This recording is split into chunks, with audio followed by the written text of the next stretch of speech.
কিছু যদি ইংলিশ শিখিলায় আর শুদ্ধ বাংলা শিখিলায়, আমার সমাজের কিছু মানুষ আছে কয় মাশাআল্লাহ আলহামদুলিল্লাহ কি পরিমাণ ইলিম। জি, যেমন বাংলাদেশের একটা নামের পিছনে আছে আহাজারি। জি, দেখছেন আল্লাহ রাসূলের শানে জাহেল কতটুক বেয়াদবি সূচক শব্দ ব্যবহার করেছে, একবার দুইবার নয়, 4 বার। কয়বার? আগে দেশ ছাড়া হলো, অ্যারেস্ট হওয়ার ডরে আর বয়ে মালয়েশিয়া গেল। এখন তো খোলা ময়দান, যার মনে যা চায় তা করতেছে। কিছুদিন আগে আমার রসুলের শানে শব্দ ব্যবহার করলো কাফয়। রসুল নাকি ছিলেন রাখাল ছেলে, গরু রাখাল। বলে নাউযুবিল্লাহ। নির্লজ্জ বেহায়াকে যখন সতর্ক করে বলা হলো জাতির কাছে, গোটা বিশ্ব মুসলমানের কাছে তুমি ক্ষমা চাও, ভুল স্বীকার করো, আল্লাহর কাছে তওবা করো, কিন্তু এরপর তওবা করলো না। মাহফিলে গিয়ে বলে আমি কাফিরের কথা শোনার জন্য আপনারা লক্ষ মানুষ কেন আসেন? মানে বুঝাইতে চাইতেছে আমি কাফির না, এর কারণে আপনারা আসেন। আমি তার জবাব দিতে গতকাল বলেছিলাম দুনিয়ায় যা করতেছি সব রেকর্ড করতেছেন কে? এই মুহূর্তে বসে আছি, রেকর্ড করতেছেন কে? লেখার ব্যবস্থা করেছেন কে? আল্লাহ বলছেন কিরামান কাতিবিন ইয়ালামুনা মা তাফআলুন। সম্মানিত লেখক দুইজন তোমাদের সঙ্গে আমি আল্লাহ নির্দিষ্ট করে রেখে দিয়েছি, তোমরা যা করো তা তারা রেকর্ড করতেছে। এবার মনে প্রশ্ন আসতে পারে, যা করি তা রেকর্ড করে, মুখ দিয়ে যা বলি তা কি রেকর্ড করে? আমার আল্লাহ বলছেন মা ইয়ালফিযু মিন কাওলিন ইল্লা লাদাইহি রাকীবুন আতীদ। জোরে বলো আল্লাহু আকবার। মুখ দিয়ে যা উচ্চারণ করো তাও রেকর্ডের ব্যবস্থা আমি আল্লাহ করে রেখে দিয়েছি। বলে সুবহানাল্লাহ। মনে আসতে পারে মুখ দিয়ে বললাম না, অন্তরে শুধু ভাবলাম, তাও কি আল্লাহ জানে? কোরআনের অন্য জায়গায় আল্লাহ বলছেন তোমরা মনে মনে অন্তরে যা কিছু ভাবো তাও আমি আল্লাহর জানা আছে। সুবহানাল্লাহ, সুবহানাল্লাহ। এর কারণে আমার যুবক ভাইরা, তরুণেরা, আজকের এই অবস্থা আমাদের হওয়ার কারণ হলো কেন আমাদের সমাজ থেকে আল্লাহর নাফরমানি দূরীভূত হচ্ছে না? কেন আমরা আল্লাহর কাছে দোয়া করি, আল্লাহ আমাদের দোয়া কবুল করতেছে না? তার কারণ কি? তার 1 নম্বরের কারণ হলো দুনিয়া থেকে, আমার সমাজ থেকে, পৃথিবীর থেকে আল্লাহর নাফরমানি দূরীভূত করার ঔষধ দিতে পারে একটা মাত্র প্রেসক্রিপশন। যে প্রেসক্রিপশন আল্লাহ দুনিয়ার মানুষের জন্য দিয়েছেন, এই প্রেসক্রিপশনের নাম হলো আল্লাহর কালাম কোরআন। সুবহানাল্লাহ। এর জন্য আল্লাহ বলছেন আলিফ লাম রা কিতাবুন আনজালনাহু ইলাইকা লিতুখরিজান নাসা মিনাজ যুলুমাতি ইলান নূর। সুবহানাল্লাহ। কিতাবুন আনজালনাহু ইলাইক, আপনার প্রতি অবতীর্ণ করেছি এই কিতাবকে। আল্লাহ রাসূলের প্রতি উদ্দেশ্য করে আল্লাহ বলছেন হে মুহাম্মদ রাসূলুল্লাহ সাল্লাল্লাহু আলাইহি সাল্লাম, আপনার প্রতি এই কিতাবকে আমি নাজিল করেছি লিতুখরিজান নাসা মিনাজ যুলুমাতি ইলান নূর, পৃথিবীর মানুষকে অন্ধকার থেকে আলোর দিকে, গুনার কাজ থেকে নেকির দিকে, জাহান্নামের রাস্তা থেকে, দুজখের রাস্তা থেকে জান্নাতে পৌঁছাইয়া দেওয়ার জন্য, জান্নাতের রাস্তায় আনার জন্য আমি দিয়েছি, অবতীর্ণ করেছি আপনার প্রতি এই কিতাব অর্থাৎ কোরআন। বলেন সুবহানাল্লাহ। কোরআন এসেছে পৃথিবীর মানুষকে নাফরমানির থেকে হেদায়েতের রাস্তায় নেওয়ার জন্য। সকল রোগের ঔষধ আল্লাহর কাছে যদি প্রশ্ন করি, আল্লাহ যে সমস্ত রোগে আমাদের সমাজের মধ্যে ধরেছে, এই সমস্ত রোগ থেকে, তোমার নাফরমানির থেকে আল্লাহ আমরা ঔষধ পাবো কোন জায়গায় গেলে? অশান্তির মধ্যে যে আমরা পড়েছি, শান্তি পাবো কোথায় গেলে? আমার আল্লাহ আবার জানাইয়া দিতেছেন ওয়ানুনাজ্জিলু মিনাল কুরআনি মা হুয়া শিফাউন ওয়া রাহমাতুল লিল মুমিনিন। জোরে বলো আল্লাহু আকবার। নাজিল করেছি কোরআন, আর এর মধ্যে দিয়েছি তোমাদের জন্য ঔষধ। সুবহানাল্লাহ। নাই কথাটা কার?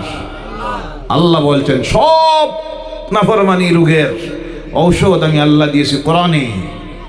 আর রাহমাতাল লিল মুমিনিন, মুমিনদের জন্য শান্তি দিয়েছি এই কোরআনে। সুবহানাল্লাহ বলেন। এর কারণে জেনে রাখবেন, আজ আমার সমাজের পরিবারে শান্তি নাই, সমাজে শান্তি নাই। তার কারণ হলো কোরআন নাই, কোরআন নাই। প্রতিটি ঘরের মধ্যে যদি আল্লাহর কালাম কোরআনের তিলাওয়াতের অভ্যাস তৈরি হয়ে যায়, সেই ঘরে আল্লাহর রহমত নাজিল হওয়া শুরু হয়ে যায়। সুবহানাল্লাহ। যে ঘরের মানুষ আল্লাহর কালাম কোরআনের উপর আমল করে, সেই ঘরে আল্লাহর রহমত নাজিল হয়ে যায়। যে ঘরে আল্লাহর রহমত নাজিল হয়, সেই ঘরে আল্লাহ বরকত দিয়ে দেয়। সেই ঘর থেকে আল্লাহ সকল প্রকারের মুসিবত থেকে, গজবাত থেকে, জিন ভূতের হাত থেকে সেই ঘরকে, সেই বাড়িকে, সেই ঘরের রহনেওয়ালাদেরকে আল্লাহ হেফাজত করে নে। সুবহানাল্লাহ, সুবহানাল্লাহ। ও আমার ভাইরা, আজকে আমাদের দোয়া আল্লাহর দরবারে কবুল হয় না। তার কারণ কি? আজকের উদাহরণস্বরূপ ফিলিস্তিনের মুসলমান যখন নির্যাতিত, অত্যাচারিত, সারা পৃথিবীর প্রতিটা মসজিদে দোয়া করা হইল। জি হইছে নি না? প্রতিটি ঈদের নামাজে দোয়া করা হইল। প্রতিটি দরবার শরীফে, আউলিয়া ইকরামদের মাজারে, দরবার শরীফে দোয়া করা হলো। মসজিদে, মাদ্রাসায় এমন একটা জায়গা বাকি নাই, গোটা পৃথিবীর মুসলমানরা দোয়া করতেছে। আপনাদের দোয়া অক্টোবর মাসের শেষ দিকে, সেপ্টেম্বর মাসের প্রথম দিকে সফরে ছিলাম মক্কাতুল মুকাররমায়, মদিনাতুল মুনাওয়ারায়।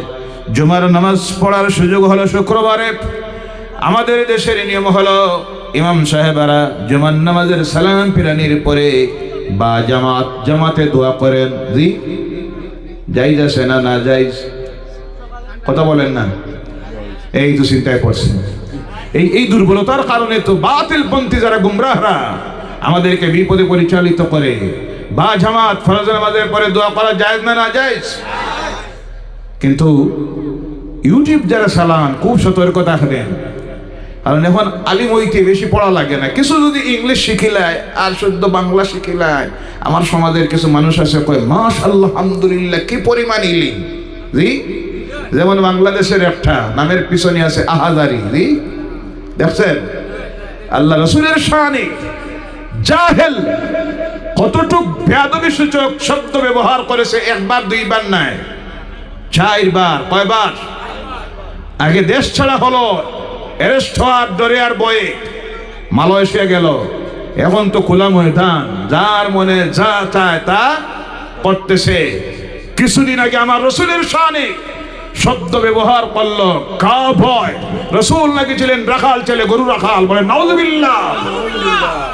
সারা বাংলাদেশের হক্কানি উলামায়ে কেরামরা ফতোয়া দিলেন, তার ঈমান চলে গেছে, কাফির হয়ে গেছে। এর কারণে যে কোনো বক্তার বক্তব্য শুনতে যাবেন, ঈমান হারা হবেন। কি হারা হবেন? গভীর ষড়যন্ত্র চলতেছে। ইহুদি নাসারারা লক্ষ কোটি কোটি ডলার ফাইন্যান্স করতেছে বিভিন্ন সংগঠনের পিছনে, ইসলাম নামদারি সংগঠন। জুব্বা কুব্বা দাড়ি পাগড়ি সব আছে। সামান্য একটা কথা আপনার ভিতরে ঢুকাইয়া দিবে যে বিশ্বাস করার সঙ্গে সঙ্গে আপনার ঈমান চলে যাবে। কি চলে যাবে? ওই কাফের, আমার কথা না, উলামায়ে কেরামদের কথা, যে শব্দটা রাসূলের শানে ব্যবহার করেছে, শ্রোতা ছিল যারা লক্ষ, তারা যদি এই কথা বিশ্বাস করে নে, আকীদা যদি অন্তরে নে, তাদের ঈমান রইছে? কথা বলেন, থাকবে? কিন্তু নির্লজ্জ বেহায়াকে যখন সতর্ক করে বলা হলো জাতির কাছে, গোটা বিশ্ব মুসলমানের কাছে তুমি ক্ষমা চাও, ভুল স্বীকার করো, আল্লাহর কাছে তওবা করো, কিন্তু এরপর তওবা করলো না। মাহফিলে গিয়ে বলে আমি কাফিরের কথা শোনার জন্য আপনারা লক্ষ মানুষ কেন আসেন? মানে বুঝাইতে চাইতেছে আমি কাফির না, এর কারণে আপনারা আসেন। আমি তার জবাব দিতে গতকাল বলেছিলাম, এখানে যদি চলচ্চিত্র জগতের একটা অভিনেতাকে আজকে আনা হয়, তাহলে কি বলেন 2 লক্ষ হইব নি? না? জি কথা বলেন। তাহলে বুঝা গেল শ্রোতারা আসে হক না বুঝে। শ্রোতারা আসে, অনেক সময় শ্রোতারা আসে এর চেহারা দেখার লাগি, না বরং কোনটা এটা জানার লাগিয়া, দেখার লাগিয়া। কথা ঠিক কিনা? সংশোধিত হন, আল্লাহ তাকে সংশোধিত হওয়ার, জাতির কাছে ক্ষমা চাওয়া, আল্লাহ আল্লাহ রসুলের কাছে মাফি চাওয়া তৌফিক যেন দেয়। সকলে বলেন আল্লাহুম্মা আমিন। বলতেছিলাম ভাইয়েরা আমার, এই কোরআন আমাদের ঘরে না থাকার কারণে দোয়া করি আমরা। মক্কাতুল মুকাররমায় দোয়া করেন না ইমামেরা জামাতে নামাজের পরে? অনেক মানুষ আছে আমাদের দেশের হজে যখন যায় আওয়ার পরে ইমান হারায়, আছে না নাই? তখন আইয়া তারা দলিল দেয়, মক্কা শরীফে এটা দেখলাম, সৌদি আরবে এটা দেখলাম, মদিনায় ওটা দেখলাম, আমাদের দেশে এটা কেন করা হয়, এখানে নাই ওখানে করা হয়, আছে না নাই? বলুন আপনারা, আমাদের কাছে মক্কা কি কোনো দলিল? জি, মদিনা দলিল, সৌদি আরব দলিল। সৌদি আরব যদি দলিল হয়, সৌদি আরবে যা হয় তা যদি জায়েজ হয়, তাহলে তো সিনেমা হল খোলা যায়, জি, মদের দোকান খোলা যায়। নাফরমান ক্ষমতায় যেটা আছে এটা যেমন পারমিশন দিছে, সিনেমা হল, মদের দোকান, মহিলাদের ড্রাইভিং, নাইট ক্লাবে নাইট অনুষ্ঠান, নাউজুবিল্লাহ বলেন। দলিল আমাদের কাছে হলো কোরআন এবং হাদিস, কথা ঠিক কিনা? কোরআন যা বলবে জায়েজ, হাদিস যা বলবে জায়েজ। সাহাবায়ে কেরামদের জীবন আমরা দেখব, পূর্ববর্তী উলামায়ে কেরামদের, আউলিয়ায়ে কেরামদের জীবন দেখব, তারা যা করে গেছেন জায়েজ বলেছেন, তা হলো আমাদের জন্য দলিল। কথা বোঝা গেছে? সেখানে তারা ফরজ নামাজের পরে দোয়া করেন না, তার কারণ হলো লক্ষ লক্ষ মানুষ জামাতে নামাজ পড়তেছে, রাস্তায় ৫ ওয়াক্তের নামাজে রাস্তা, যতটা রাস্তা আছে মক্কার সব ব্লক হয়ে যায়, মানুষ দাঁড়াই আছে নামাজে, অসুস্থ মানুষ, বয়স্ক মানুষ, এই তাপমাত্রা 43°C চলতেছে, পা জমিনে রাখা যায় না অবস্থা, বেহুশ হয়ে পড়ার আশঙ্কা আছে। তাই বেশিরভাগ জুমার নামাজে ইমামেরা সূরা কুল আউযু বিরাব্বিল ফালাক, কুল আউযু বিরাব্বিন নাস, কোন সময় প্রথম রাকাতে ইন্না আতাইনা কাল কাউসার, দ্বিতীয় রাকাতে কুল হুয়াল্লাহ পড়েন। কারণ তারা দেখেন মুক্তাদির কষ্ট হবে। কার কষ্ট হবে? মুনাজাতে লাগেন না, আর মুনাজাত শুরু করলে তোয়াফে যারা আছে বিরাট অসুবিধা তৈরি করে দিবে, ইমাম বাইর হওয়ার রাস্তা ব্লক হয়ে যাবে। এরপরে অসুস্থ মানুষ আছেন যারা সহ্য করতে পারতেছে না, এরপরে বয়স্ক মানুষ আছেন, কষ্ট হবে। তাই তারা দোয়াটা করে নে দ্বিতীয় খুতবায়। কোন খুতবায়? দ্বিতীয় খুতবায় যা দোয়া করার তারা করে নে। আর মুক্তাদি যারা বুঝে আর যারা না বুঝে চোখের পানি ছেড়ে দিয়ে ইমামের সঙ্গে তারা বলতে দেখে আল্লাহুম্মা আমিন, আল্লাহ তুমি ইহা কবুল করো। দেখি আসি আমার দেশের অনেক আছে যারা কয় আমাদের দেশে দেখি নামাজের পরে দোয়া, মিলাদের পরে দোয়া, কবর জিয়ারতে দোয়া, মক্কা শরীফে গিয়ে দেখলাম দোয়া নাই। জি কয়নি না? এরপরে দেখেন অনেকে কয় সৌদি আরবে গিয়ে দেখলাম নামাজ পড়তে মাথায় টুপি দেওয়া লাগে না, আমরা এখানে খালি টুপি আর টুপি। জি এটা তো দলিল নাই, দলিল তো হলো কোরআন হাদিস। অনেকটা এখানে গিয়ে কয় বছর চাকরি করার পরে আইয়া দেখা যায় তহরিমা বান্ধে, জি আসে না নাই? এটা আমাদের মজহবে নাই, মজহব আলাদা। মার বাইরা বলতেছিলাম যখন দোয়া করা হচ্ছে মক্কাতুল মুকাররমায়, আল্লাহর ঘরের ইমাম দ্বিতীয় খুতবায় দোয়া করতেছেন, লক্ষ লক্ষ মুসল্লিরা কান্দিছিল ফিলিস্তিনের মুসলমানের জন্য। আমার মনে হলো আজকের দোয়া আল্লাহর দরবারে কবুল হয়ে যাবে, আল্লাহ একটা ফয়সালা দিয়ে দিবে, ফিলিস্তিন স্বাধীন হবে, মসজিদুল আকসা মুসলমানের হাতে ফিরে আসবে। কিন্তু পরবর্তীতে দেখলাম সেই দোয়া আল্লাহর দরবারে কবুল হলো না। না হওয়ার কারণ কি? তার কারণ হলো, ও আমার ভাইরা জেনে রাখবেন, বেনমাজি যখন আল্লাহর দরবারে দোয়া করে তার কোনো দোয়া আল্লাহর দরবারে কবুল হয়। বেনমাজির কোনো ইবাদত আল্লাহর দরবারে কবুল হয় না যতক্ষণ না সে নামাজের উপর আমল তৈরি করে। ও আমার ভাইরা মুসলমানেরা, বর্তমানে এই পৃথিবীর মুসলমানরা আমরা, পৃথিবীর জনসংখ্যা হলো 8 কোটি। কয় কোটি? 800 কোটি। কত কোটি? ঘুমাই গেছে, যাইতা গিনি দোয়া হয়ে যাইত আরো কিছু সময়, তাহলে কথা বলতে হবে। জি রাজি আসই? পিছনে যারা আর একটু আউগাইন না, তাহলে আপনাদের সুবিধা হবে। অনেক সময় তো আমি এক জায়গায় বসছেন, পায়ে ব্যথা করতেছে, কোমরে ব্যথা করতেছে, একটু নড়াচড়া করলে আরাম লাগবে। চাপিয়ে আসলে সামনের দিকটা কমপ্লিট হয়ে গেলে মাহফিলের সৌন্দর্যতা বাড়বে। আপনার কারণে মাহফিলের সৌন্দর্যতা যদি বাড়ে, আল্লাহ আপনার উপর খুশি রাজি হইয়া হইতে পারে কিয়ামতের দিন তার জান্নাতের এইভাবে বাগানে তোমাকে বসাইয়া দিতে পারে। বলো সুবহানাল্লাহ। ভাইয়েরা আমার, 800 কোটি পৃথিবীর জনসংখ্যা, সেই জনসংখ্যার 4 ভাগের 1 ভাগ হলো মুসলমানেরা। 182 কোটির ঊর্ধ্বে বর্তমান এই পৃথিবীর মুসলমান। সুবহানাল্লাহ। এর কারণেই তো তাদের গায়ে জ্বালা যন্ত্রণা শুরু হয়েছে। দেখতেছে দিন যত যাইতেছে মুসলমানদের সংখ্যা বাড়তেছে। সুবহানাল্লাহ বলেন। এরা ভালো পানি খায়, ভালো ভালো খাবার খায়, গরুর মাংস খায়। সুবহানাল্লাহ বলেন। গরুর মাংস হালাল না হারাম? জায়েজ না নাজায়েজ? পাক না নাপাক? খাইতে মজা লাগে নি না? বলেন আলহামদুলিল্লাহ। যার কারণে এদের আওলাদ বেশি হয়, আওলাদ বেশি হয়। যেমনে দেখে চিন্তায় পড়ে আহারে এরা যে পরিমাণ সংখ্যা বাড়তেছে, না জানি কোন দিন নিয়ে আসাম লইয়া বাংলাদেশ যায় গিয়া। এইভাবে পাগল আছে না নাই? বলেন। আমরা যদি বাংলাদেশ যাওয়ার ইচ্ছা হতো, যখন দেশটা পার্টিশন হয়েছে, আলাদা হয়েছে, পূর্ব পাকিস্তান পশ্চিম পাকিস্তান নিয়ে যে দেশটা তৈরি হলো তার নাম হলো পাকিস্তান। কোনটা? আর একটা হইল ভারতবর্ষ। আমরা চাইলে, আমাদের পূর্বপুরুষেরা চাইলে সেই সময় পূর্ব পাকিস্তান আজকের বাংলাদেশে যাওয়ার সুযোগ আসলো নি না? যাইতে পারতো নি না? যায় নাই। কারণ এই দেশের মাটির সঙ্গে আমাদের আত্মার সম্পর্ক, ইমানের সম্পর্ক। তাই আমরা এই দেশকে ত্যাগ করি নাই। এই দেশে আসি, থাকবো, মরবো, কিয়ামতের দিন উঠবো ইনশাআল্লাহ। বলেন ইনশাআল্লাহ। ভয় করিও না, ভয় করিও না তোমরা। আমরা বাংলাদেশে যাইতাম না, আমরা বাংলাদেশিও নাই। যারা বাংলাদেশি তাদের রক্তের সম্পর্ক বাংলাদেশের সঙ্গে, এর জন্য অনেক সময় তাদের মনে ডর ভয় আয়, না জানি এরাও নিজে আর গিয়া আমরা যাইব না। এই দেশ আমাদের জন্মভূমি, এর সঙ্গে আমাদের মহব্বত, কলিজার সম্পর্ক, এটা ইসলাম আমাদেরকে শিখাইছে। কে শিখাইছে? জনসংখ্যা বৃদ্ধি দেখে অনেক সময় তারা সমালোচনা করে, কিন্তু ভাইয়েরা আমার, হালালে আল্লাহ বরকত দিয়েছেন, হারামে বরকত। গরু দেয় বাচ্চা কয়টা? তাড়াতাড়ি বলবেন কয়টা? ছাগল দেয় কয়টা? 2টা বা 1টা।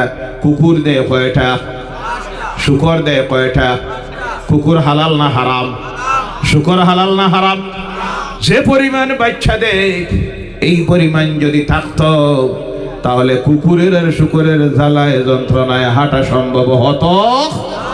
কিন্তু দেয় হারাম হওয়ার কারণে কুকুরের বাচ্চা নেই শিয়ালে, শুকরের বাচ্চা নেই কুকুরে। কিন্তু গরু দেয় একটা হালাল। বলে সুবহানাল্লাহ। ছাগল দেয় 2টা বা 1টা হালাল। যার কারণে প্রতি বকরা ঈদের দিন মুসলমানেরা নাই করে, শুধু বরাক উপত্যকার মুসলমানেরা গরু ছাগল কুরবানি দেয় নাই করে। আমার অনুমান বলে নাই করে 5 লক্ষের ঊর্ধ্বে হবে। কথা ঠিক কিনা? কিন্তু গরু শেষ হয়ে গেছে না? আছে? ছাগল শেষ না? আছে। কারণ এটা হলো হালাল। হালালে আল্লাহ বরকত দেয়। বলেন সুবহানাল্লাহ। হারামে বরকত নাই, সুদের মধ্যে বরকত নাই, ঘুষে বরকত নাই। তার কারণ হলো তা হারাম। হালাল রুজি করো, হালাল খামাও, যদি কম হয় আমার আল্লাহ তার মধ্যে বরকত দেয়। তার প্রমাণ দেখাবেন মসজিদের ইমামের বেতন কত হাজার?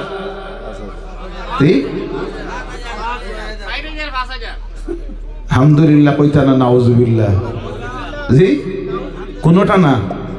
খুব চালাক আপনারা। দেখছেন যদি নাউজুবিল্লাহ কই তাহলে হুজুরে কইবা 15,000 হোক। আলহামদুলিল্লাহ যদি কইবা বেকুফ নাকি বলি 4,000 কই আলহামদুলিল্লাহ। ভাইয়েরা আমার, মসজিদের ইমামের বর্তমান সময়ে কম পক্ষে বেতন হওয়ার প্রয়োজন 15,000। কারণ ডিউটিটা হলো 24 ঘন্টা। এমন এক চাকরি দুনিয়ায় আর নাই যার ডিউটি করা লাগে 24 ঘন্টা। কত ঘন্টা? দ্বিতীয় কোনো তাদের ইনকাম সোর্স থাকে না, অন্য কোনো কাজে যাইতে পারতো না। আর যাওয়া মাত্র তো চাকরি যাইব। ইমাম সব হইয়া আপনি প্রাইভেট টিউশন নিতে গেলা, জি আছে না নাই? ইমাম হইয়া আপনি দোকানদারি করেন, মানে বুঝায় ইমাম হইলে দোকানদারি করা না যায়, জি। ইমাম হইয়া আপনি খতমে যাইন গিয়া বোঝা যায় না যাই কাজ করছে।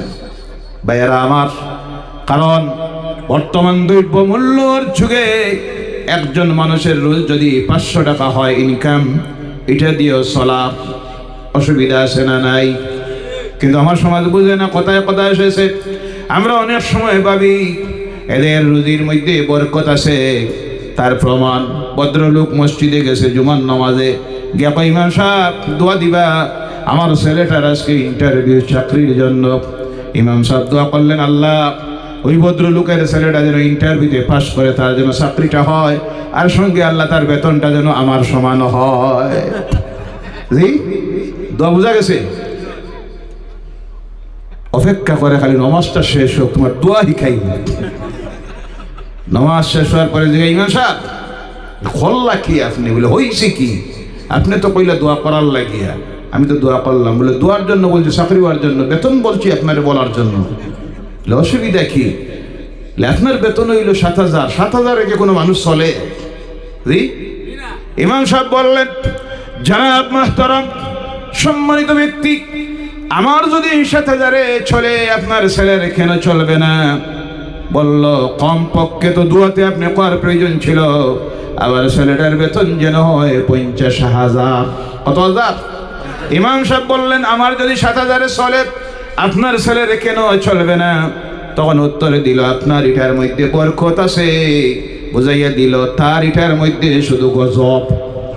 জি, ইমাম সাহেবের বেতনে শুধু বরকত। এই চিন্তাধারার পরিবর্তন আনুন ভাইয়েরা আমার।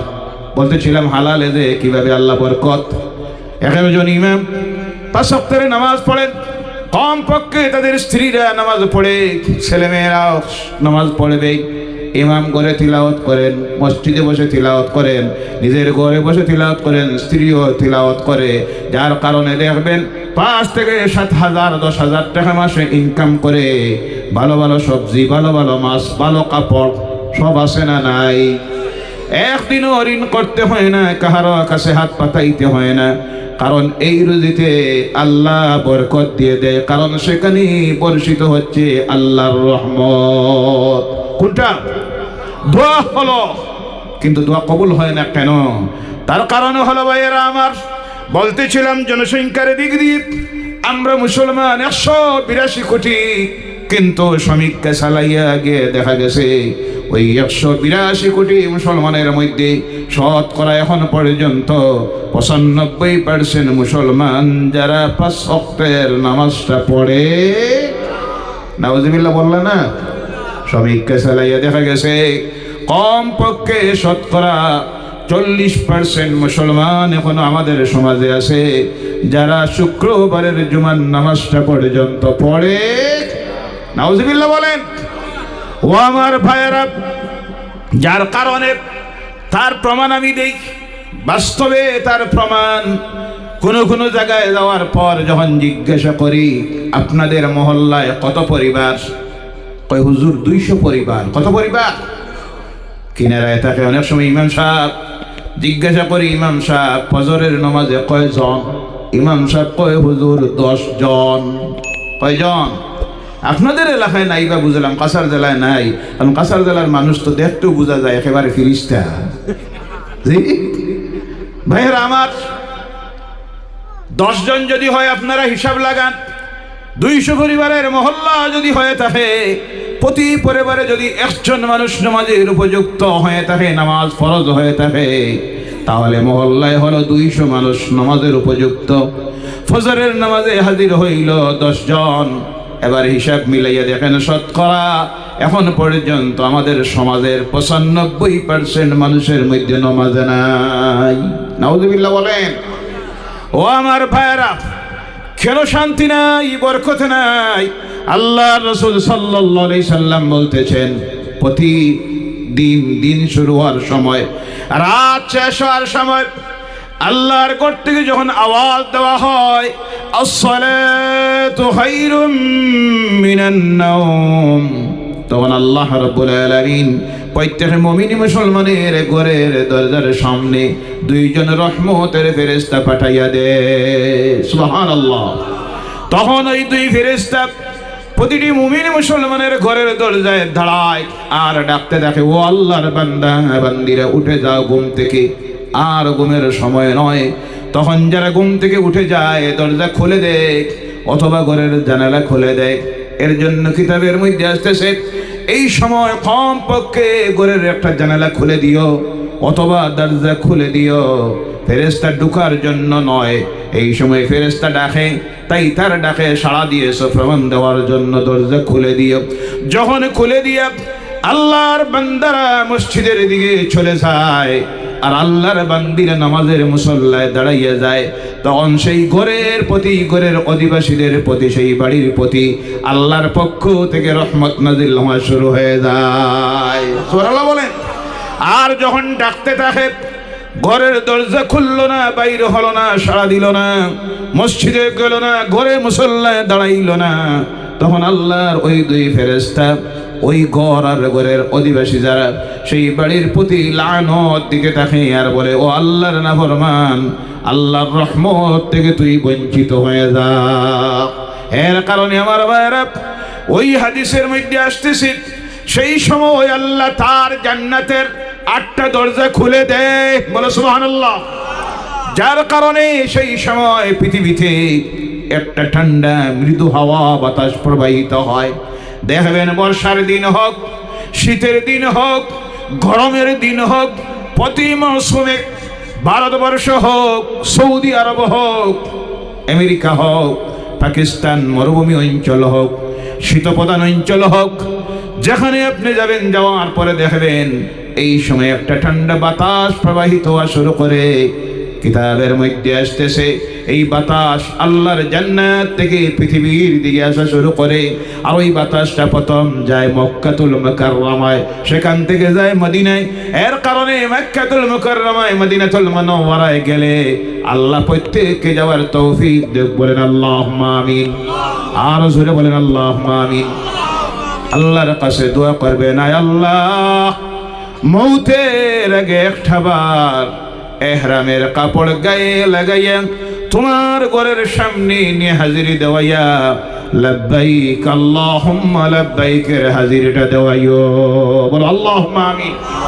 মৌতের আগে একটাবার, আয় আল্লাহ, মদিনার তোমার হাবিবের রওজা মুবারক জান্নাতুল ফিরদাউসের টুকরা নুন নবীর সামনে নিয়ে, জিন্দা নবীর সামনে নিয়ে আল্লাহ একটাবার হাজিরি দেওয়াইও, মন ভরে, প্রাণ ভরে আসসালাতু ওয়াসসালামু আলাইকা ইয়া রাসূলুল্লাহ কর তৌফিক দিয়ে বলেন আল্লাহুম্মা আমিন। গেলে পরে দেখবেন গরমের দিন যদিও হয়, কিন্তু এই সময়ে এত ঠান্ডা একটা বাতাস প্রবাহিত হয়, আমাদের দেশেও আসে না নাই। এটা হলো জান্নাতের বাতাস, বেহেশতের বাতাস। কিন্তু এই বাতাস ফাসিকের গায়ে, মুনাফিকের গায়ে, আল্লাহর নাফরমানদের গায়ে লাগে, যার কারণে তারা তখন কি করে, ঘুম না ধরলেও মুখ ঘুরিয়া ঘুমায়, আছে না নাই? কারণ তাদের গায়ে এই বেহেশতি বাতাস লাগে না। আমরা সেই বেহেশতের বাতাস গায়ে লাগাইতে চাই কি চাই না? কারা কারা চান একটাবার হাত উঠান আর বলেন, আয় আল্লাহ, আজ থেকে ফজরের নামাজ বা জামাত পড়বো, বলেন ইনশাআল্লাহ। আল্লাহ যেন তৌফিক দেয়, সকলে বলেন আল্লাহুম্মা আমিন। ও আমার ভাইয়েরা মুসলমানেরা, এর জন্য আল্লাহর হস্তে অনুরোধ রাখি, আমরা দোয়া করলাম, আল্লাহর দরবারে দোয়া করি। কেন দোয়া কবুল হয় না? তার কারণ হলো, যারা আল্লাহ দরবারে হাত তুলে দোয়া করতেছি, এর মধ্যে চাইতে গেলে, দেখতে গেলে দেখবেন 10 থেকে 20% আছে যারা নাম করা শুধু খুরেরা, 10 থেকে 20-30%-এর মতো আছে যারা ধোঁকাবাজেরা, মিথ্যাবাদীরা, পরনিন্দাকারীরা, হুজনে কম দেরা, আইল ঠেলাঠেলি করনেওয়ালা, পরের সম্পত্তি জুড়ে দখল করনেওয়ালা, এইভাবে বিভিন্ন মুসলমান ভাইয়ের উপরে মিথ্যা মামলা দেনেওয়ালা আছে না নাই? অনেক আছে। আপন ভাইয়ের সঙ্গে, প্রতিবেশীর সঙ্গে 2 মাস, 3 মাস, 1 বছর হয়ে গেছে কথাবার্তা।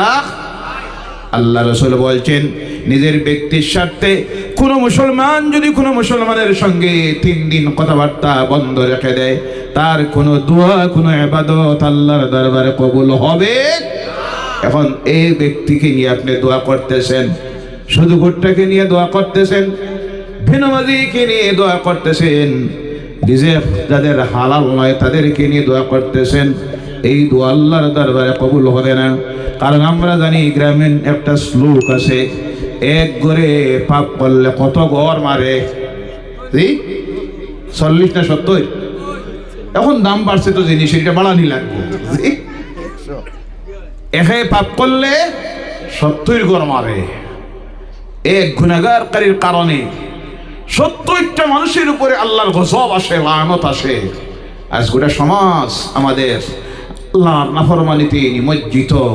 ও আমার ভাইরা, এর থেকে যদি জাতিকে সমাজকে সংশোধন করতে হয়, প্রথম যে আমলটা তৈরি করতে হবে আমাদের প্রত্যেকের, সেই আমলের নাম হলো নামাজ। কোনটা? আওয়াজ করে বলেন কোনটা? নামাজ। নামাজ পড়তে হবে। 5 ওয়াক্তের নামাজের আমল যতক্ষণ পর্যন্ত তৈরি করতে পারবো না, এই পৃথিবীতে নৈতিক চরিত্র আমাদের সংশোধিত হবে না। নৈতিক চরিত্রকে যতক্ষণ সংশোধন করতে পারবো না, আল্লাহর সাহায্য আসবে, গজবাত বলিয়াত আসতে থাকবে। এর জন্য আল্লাহ আমাদেরকে শিখাইয়া দিতেছেন, সমাজ থেকে যদি আল্লাহর নাফরমানি দূরীভূত করতে হয়, তোমাদের কি কাজ করতে হবে শুনো। ইন্নাস সালাতা তানহা আনিল ফাহশাই ওয়াল মুনকার। নামাজ এমন ইবাদত আমি তোমাদেরকে দিয়েছি, এইটা মানুষ যদি প্রকৃত নামাজি হয়ে যায়, সেই নামাজ তাকে আল্লাহর নাফরমানির সকল প্রকারের কাজ থেকে, অশ্লীলতার থেকে, বেহায়াপনার থেকে তাকে বিরত করে নিবে, বাঁচাইয়া দিবে। একমাত্র যে ইবাদত, তার নাম হলো নামাজ। জোরে বলেন সুবহানাল্লাহ।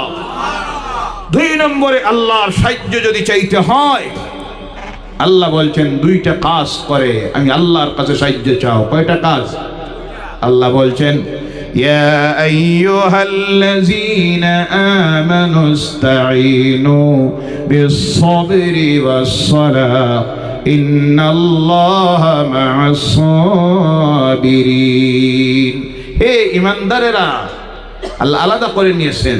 বিভিন্ন জায়গায় আল্লাহ বলছেন ইয়া আইয়ুহান নাস, হে পৃথিবীর মানব মণ্ডলী। এখানে আল্লাহ নাস বলেন নাই, আলাদা করে নিয়েছেন ঈমানদার যারা। আমরা ঈমানদার না বেঈমান?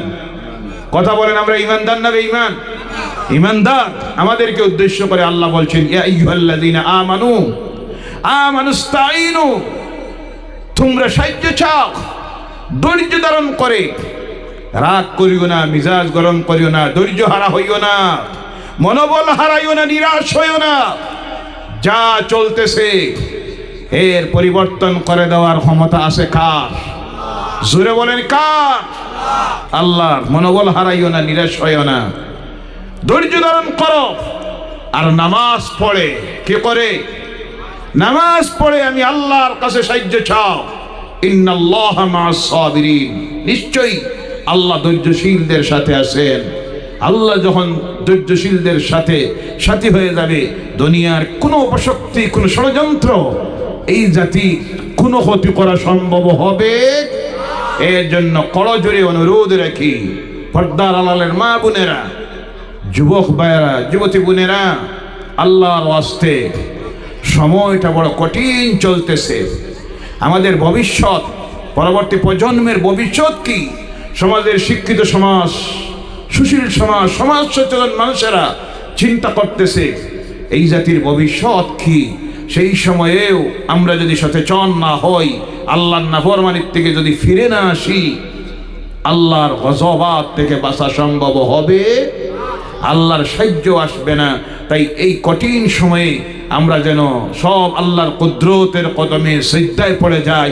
5টা ওয়াক্তের নামাজ যেন পড়ি, জামাতে নামাজ পড়ে খালেস তওবার নিয়তে আল্লাহর দরবারে যদি হাত তুলি, ইনশাআল্লাহ, বলেন ইনশাআল্লাহ, আল্লাহ রহমান রহিম, গফুরুর রহিম আমাদেরকে মাফ করে দিবেন, তার দয়ার ভান্ডার খুলে দিবেন, সাহায্য তার চলে আসবে। আর আল্লাহর সাহায্য যদি চলে আসে, ইনশাআল্লাহ, বলেন ইনশাআল্লাহ, আগামীর এই পৃথিবী হবে ইসলামের আর মুসলমানদের। বলেন সুবহানাল্লাহ। আল্লাহ আমাদেরকে 5টা ওয়াক্তের নামাজি যেন বানাইয়া দেন। বলেন আল্লাহুম্মা আমিন। ওয়া মা আলাইনা ইল্লাল বালাগ। ওয়া আখিরু দাওয়ানা আলহামদুলিল্লাহি রাব্বিল আলামিন।